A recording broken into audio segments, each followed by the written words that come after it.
이 시간에는 고린도전서 11장 23절부터 29절의 말씀을 통해서 성찬의 의미라고 하는 제목으로 함께 은혜를 나누고자 합니다. 오늘 우리 교회는 성례주일로 예배를 드리면서 세례 입교 문답식과 성찬식을 거행하고자 합니다. 하나님의 형상으로 지음을 받고 타락한 시조 아담으로부터 세상 종말의 시간에 존재할 모든 인간들이 가지고 있는 공통 분모가 있다면 그것은 인간이 어떻게 구원을 받을 수 있을까라고 하는 질문입니다. 이 질문의 대답은 죄를 범한 우리 인간은 아무도 알 수가 없습니다. 오직 구원을 이루시고 행하시는 하나님만이 아시는 신비의 비밀이지요. 그런데 하나님께서 베드로 사도를 통해서 타락한 인간이 어떻게 구원을 얻을 수 있는가라고 하는 그 오묘한 계시를 베드로전서 1장 18절부터 20절의 말씀에서 나타내주고 있습니다.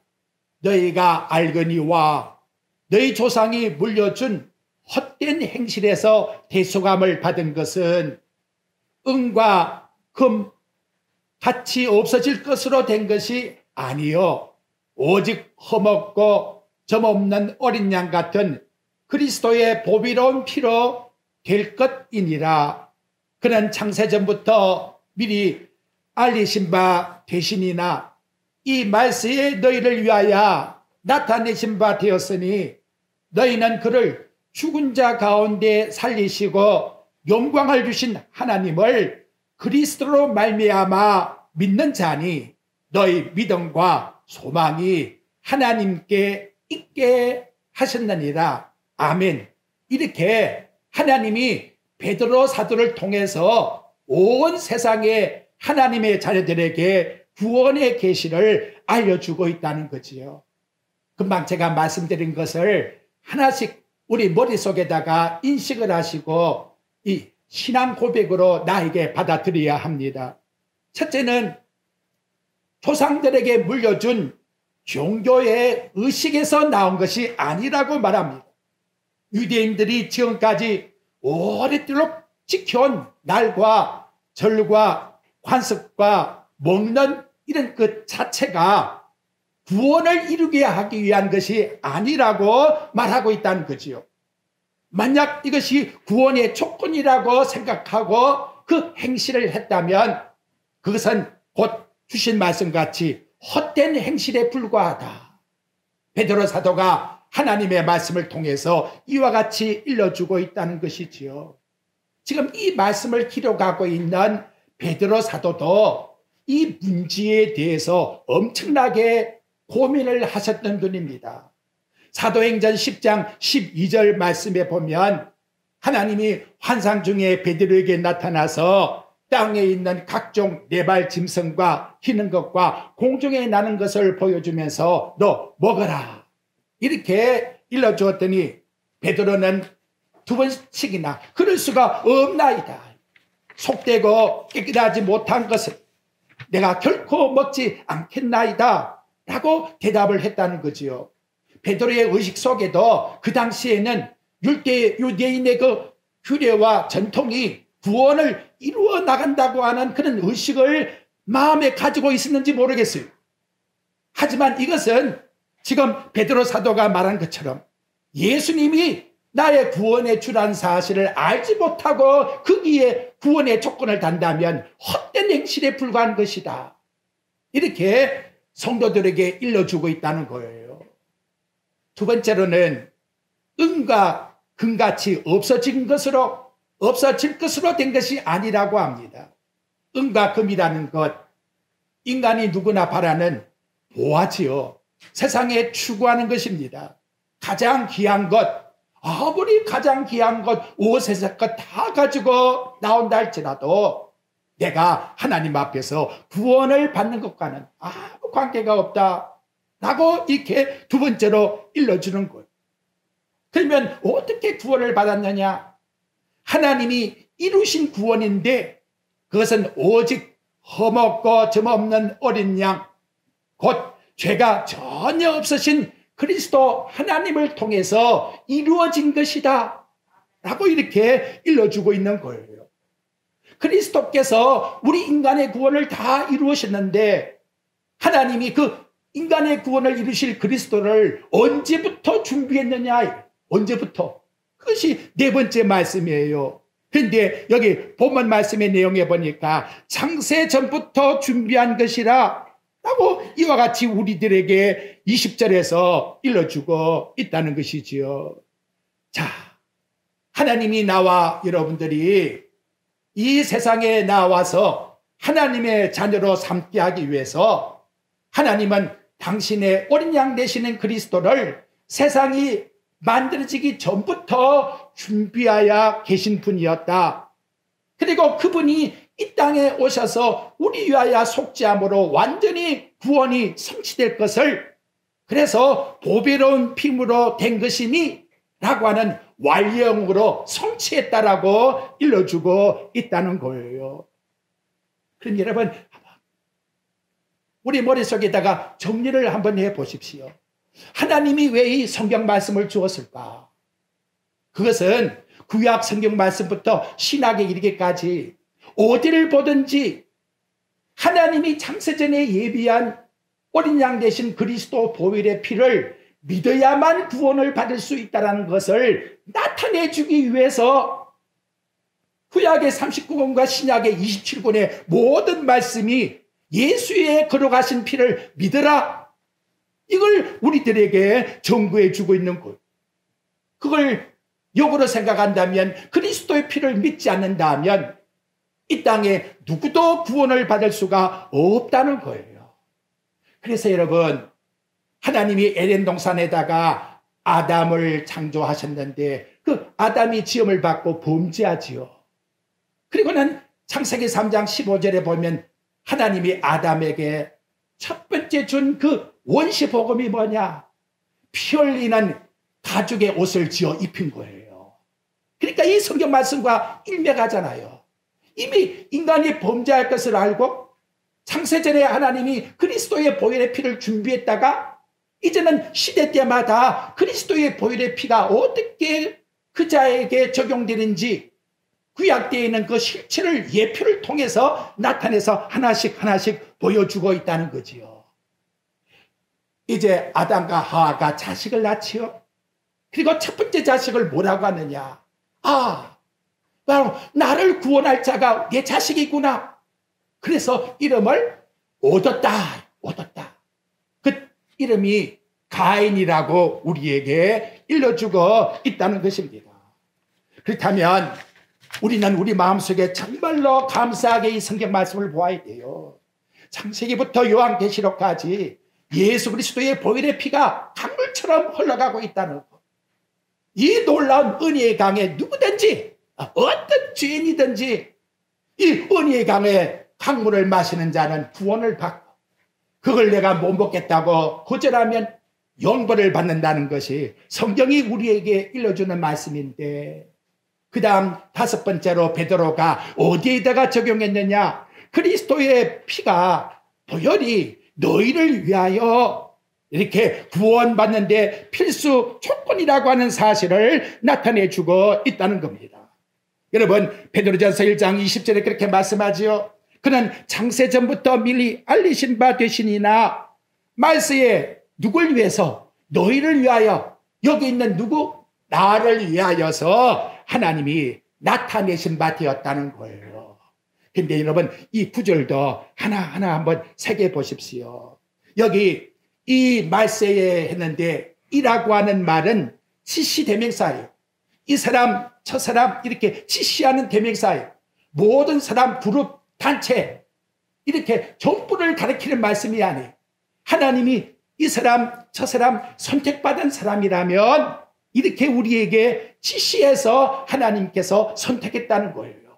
근데 이 사람이 언제 살고 있느냐? 이 말세에, 이 말세라는 에스카토스라고 하는 이 단어의 사전적 의미를 보게 되면 공간과 시간적 면에서 끝을 의미한다, 이렇게 말씀하고 있는데, 영적으로 생각한다면 하나님 앞에서 우리 인간은 누구나 시간과 공간 속에 어디든지 살고 있다 할지라도 하나님의 심판 앞에 있다라고 하는 것을 의미해 주고 있다는 거지요.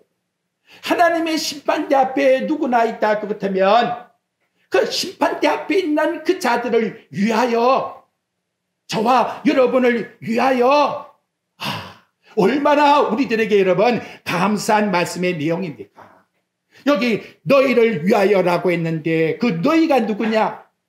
지금 보고 있는 베드로전서 1장 2절 말씀에 가보면 너희라고 하는 자에 대한 내용을 설명해 주고 있어요.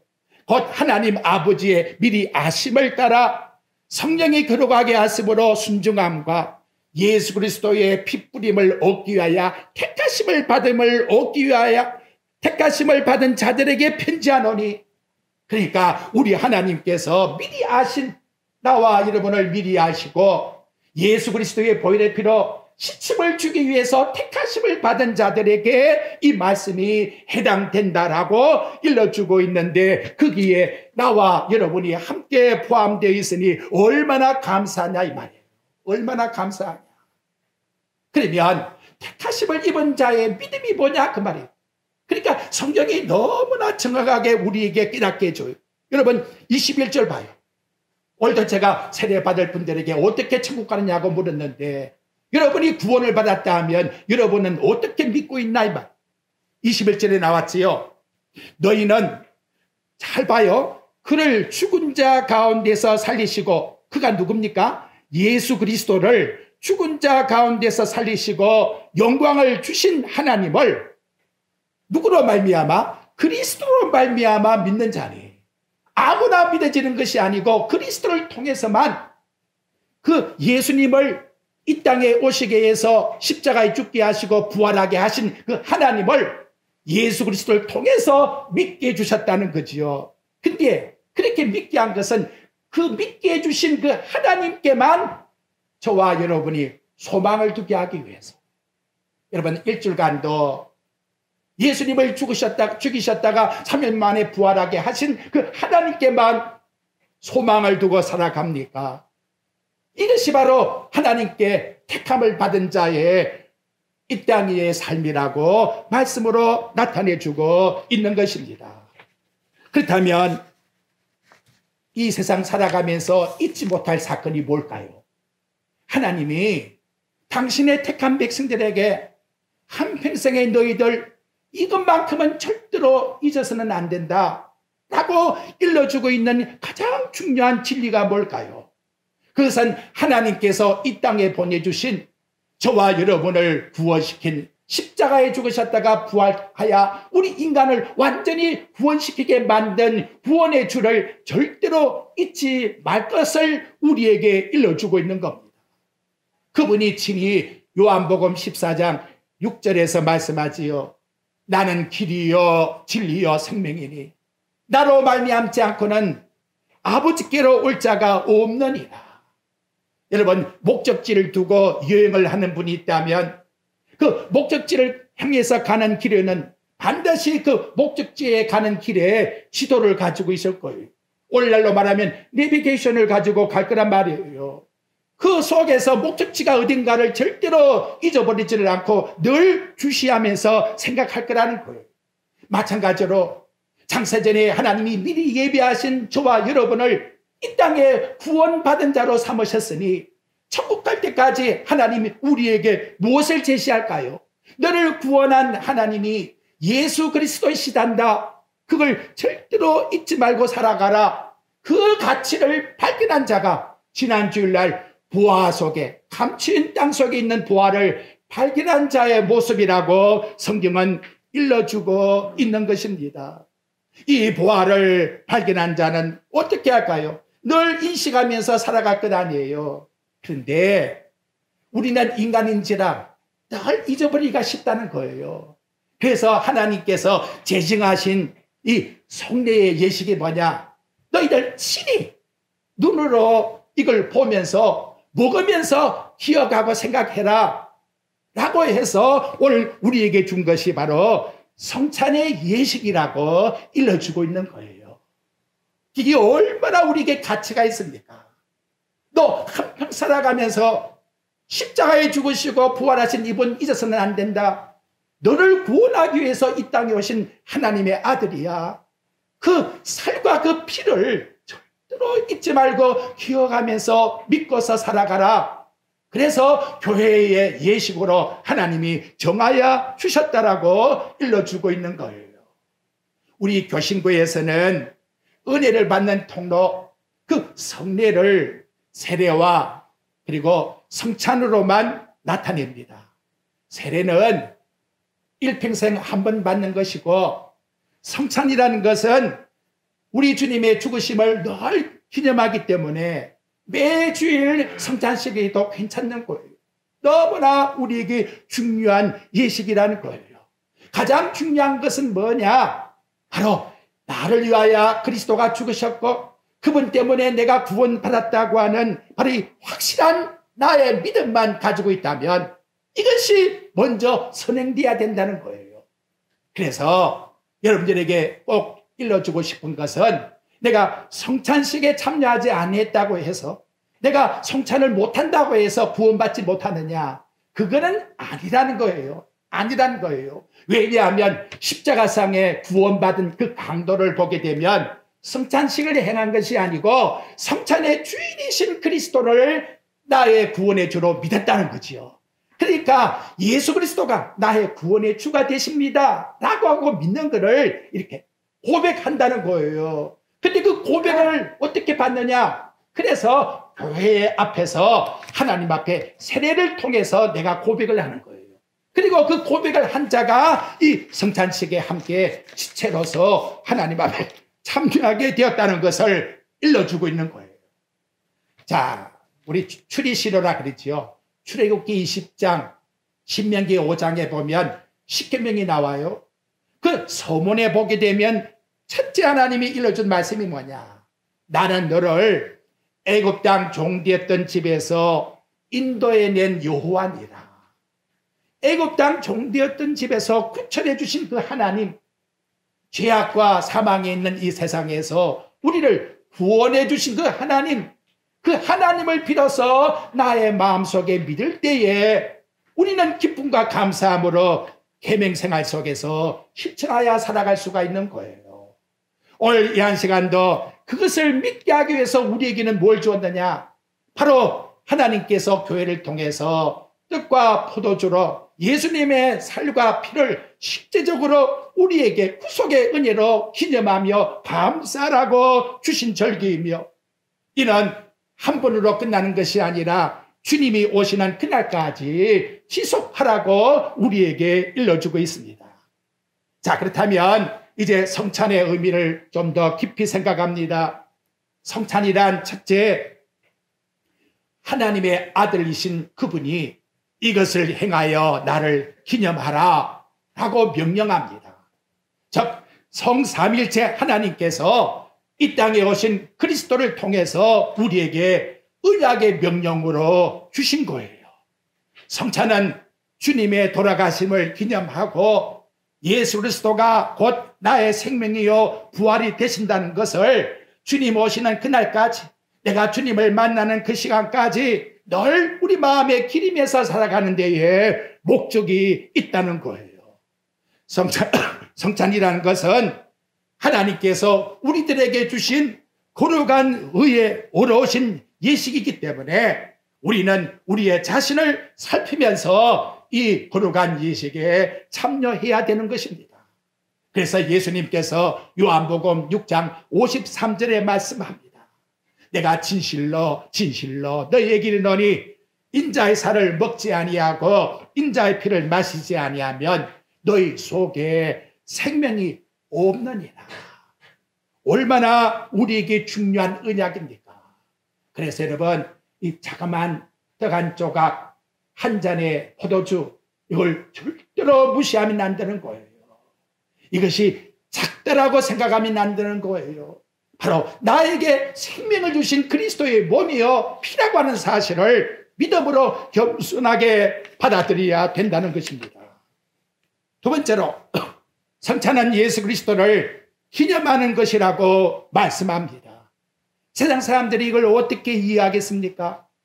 예수님은 아버지의 품속에서 나온 생명의 떡입니다. 그래서 요한복음 6장 51절에 나는 하늘로서 내려온 산떡이니 사람이 이 떡을 먹으면 영생하리라. 이 떡을 먹으면, 이 잔을 마시면 영생한다고 말씀을 합니다. 그런데 이걸 외면하게 되면 어떠하냐? 히브리서 9장 22절에 보니까 피 흘림이 없으면 사함이 없다고 했으니 내 죄악을 용서받을 수 있는 길이 없다는 거예요. 그래서 나를 기념하라고 이와 같이 우리에게 일러주고 있습니다. 두 번째, 성찬은 그리스도의 돌아가심을 전하는 데에 목적이 있다고 말씀을 합니다. 고린도전서 11장 26절 말씀의 내용에 가보게 되면 너희가 이 떡을 먹으며 이 잔을 마실 때마다 주의 죽으심을 그가 오실 때까지 전하는 것이라. 성찬을 우리 함께 나와서 모여서 먹게 되면 이는 모이는 교회예요. 그런데 떡을 떼고 잔을 나누게 되면, 그리고 흩어지지요? 그렇게 되면 나누어지는 교회예요. 함께 공동체의 교회가 됐다가 그리스도가 몸이라는 사실을 고백하고 또 함께 나누어 흩어져 있는 교회가 되는 거예요. 그러면 흩어진 교회가 세상에 나가서 무엇을 하느냐? 바로 내가 예수님의 떡에, 예수님의 잔에 참여한 사람이라고 그걸 나타내주고 증거하는 것이 바로 우리 각 개체의 교회의 사명이라는 거예요. 그래서 여러분, 주일에 함께 모이게 되었다고 하는 그 근원적인 것은 성찬을 위해서 함께 모여지게 된 거예요. 사도행전 20장 7절에도 나옵니다만 흩어져 있는 교회들이 지난 일주일간도 세상의 삶을 살다가 이제는 함께 우리는 우리 주님의 한 몸이야, 그걸 고백드리기 위해서 함께 나오게 되었으니 얼마나 감사합니까? 이 고백과 이 말씀을 기억하면서 예수의 증인된 사명을 살게 되면 여러분에게 비밀스러운 참 놀라운 말씀을 드리겠는데, 디모데후서 2장 7절에 가보게 되면 예수 그리스도를 기억하고 생각하면 그 우리의 진정한 유익이 뭐냐? 주께서 범사에 너희들에게 총명을 주시리라고 말씀을 해요. 하나님, 나는 세상을 살아갈 때에 어떻게 살아가야 지혜가 있겠습니까? 하고 묻기 전에 너 십자가에 못 박아 돌아가신 예수 그리스도와 그의 부활하심을 얼마나 생각해 봤니? 이렇게 말씀하고 있다는 거죠. 여러분들이 예수 그리스도를 내 마음속에 늘 생각하면서 기억하면서 살아가 보십시오. 제 말이 아니고 주께서 범사의 모든 생활 속에 총명을 주시겠다고 이와 같이 성경은 일러주고 있으니 얼마나 우리에게 유익된 말씀입니까? 아울러 성찬은 저와 여러분이 바로 주님의 지체라는 것을 일러주고 있다는 거예요. 우리 예수님께서 처음에 떡을 떼면서 하나님께 살해하죠. 그러면 잔을 뗄 때는 살해 안 해도 되겠는데 또 우리 예수님께서 잔을 마실 때에 축사를 하십니다. 그리고 나를 기념하라고 그와 같이 일러주는 거지요. 그리스도와 우리 사이에는 떨어진 관계가 아니라는 것을 늘 우리 마음속에 그분의 몸을, 그의 떡을 먹으면서 그의 피, 포도주를 마시면서 늘 기억하며 나는 주님의 것이야, 내 모든 것 다 주님 것이야 라고 하는 사실을 고백하며 기념해라. 그래야 내 삶 속에서 그분 앞에 복종할 수 있는 거예요. 순종할 수 있는 거예요. 솔직히 여러분, 염려, 근심, 걱정이 있다는 것도 아직도 내 입으로 살려고 하니까 그런 마음이 생기는 것이지요. 이걸 주님께 주님의 것이라고 의탁하고 주님 지시대로 내가 행하겠다고 생각한다면 하나님 주께서 범사에 지혜를 주신다고 말씀하지 않아요. 다 주님의 것이기 때문에 주께서 우리를 인도해 주신다는 거예요. 그래서 내가 주 안에 있고 주님이 내 안에 있다고 하는 확인의 의식이 바로 이 성례를 통해서, 성찬을 통해서 우리에게 이루어지고 있다는 겁니다. 다음 말씀은 이렇게 거룩한 예식이기 때문에 우리의 자신을 살피라고 말씀을 합니다. 오늘 본문 말씀 고린도전서 11장 27절에 말씀하지요. 그러므로 주의 떡이나 잔을 합당하지 않게 먹고 마시는 자는 주의 몸과 피에 대하여 죄를 짓느니라. 자기 자신을 살핀 다음에 이 떡과 그리고 이 잔을 마시라고 우리에게 말씀해 주고 있습니다. 여러분, 교만한 마음으로, 자만한 마음으로 그래도 내가 우쭐거리는 마음을 가지고 나오면 안 돼요. 나는 완전히 십자가에 죽은 자라고 하는 것을 인정한 자만이 이 잔을 마실 수가 있다는 거지요. 여기에 그리스도께서 주시는 은혜를 내 마음속에 풍성히 누릴 수 있게 된다라고 하는 것을 말씀하기 때문에 성찬식에는 우리 교회 안에서 세례를 받은 자가 바로 성찬에 참여할 수 있는 것이요. 그 외에는 참여할 수가 없다는 것을 법으로서 정해놓고 지키고 있습니다. 아울러 이제 성찬을 행하게 되면 성령의 충만함이 뭘까요? 첫째로 하나님 앞에서 얼마나 나에게 큰 은혜를 주셨는가, 이걸 내가 생각하면서 감사의 기도를 드려야 되겠지요. 두 번째 말씀은 내가 하나님 죄인입니다라고 하는 자백을 우리 하나님 앞에 드려야 되겠지요. 세 번째로는 하나님 너무나 고맙고 감사합니다. 하나님, 저같이 부족한 죄인을 용서하사 죄악이 주홍같이 붉은데도 양털보다 흰 눈보다 더 이게 주었으니 우리 주님의 그 죽으심을 통해서 내가 이렇게 구원받은 하나님의 백성이 되었다는 것을 우리 하나님 앞에 고백드리게 해주셨으니 감사합니다라고 맹세하는 거예요. 맹세하는 거예요. 내 모든 것이 다 주님 것인, 내 모든 것이 다 우리 주님의 뜻대로 사용하옵소서 라고 하고 맹세드리는 것이 바로 이 성찬의 예식이라는 것을 우리에게 가르쳐주고 있습니다. 결론적으로 말씀드리면 성찬은 우리 교회가 준비한 게 아니에요. 하나님께서 우리에게 준비해 주신 것이라는 것을 잊지 마시기를 바랍니다. 하나님이 준비하신 이 예식은 엄청난 희생이 있으니 하나님의 독생자 위아래까지 십자가에 죽이시면서 나와 여러분에게 주신 거룩한 예식이라는 것을 우리 마음속에 기억을 꼭 하셔야 합니다. 그런데 놀라운 것은 여러분, 애굽 땅에 있었던 출애굽한 이스라엘 백성들에게는 출애굽하기 전에 유월절을 주지 않아요.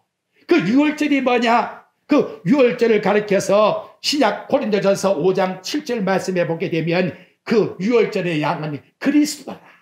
그리스도라.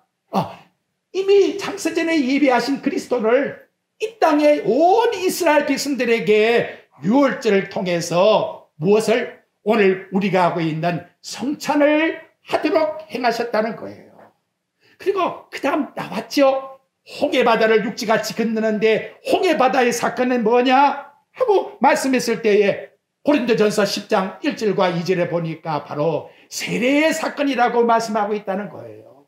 얼마나 놀랍습니까? 하나님이 출애굽한 이스라엘 백성들에게는 그 공동체 교회에 하나님이 성례식을 거행하게 만들었고 또한 하나님께서 세례식을 거행하게 만드셨다라고 이와 같이 가르쳐주면서 이것이 곧 우리에게 생명의 언약으로 주신 우리 주님께서 명령하신 세상 끝날까지 꼭 지켜야 될 저와 여러분의 언약이라고 말씀합니다.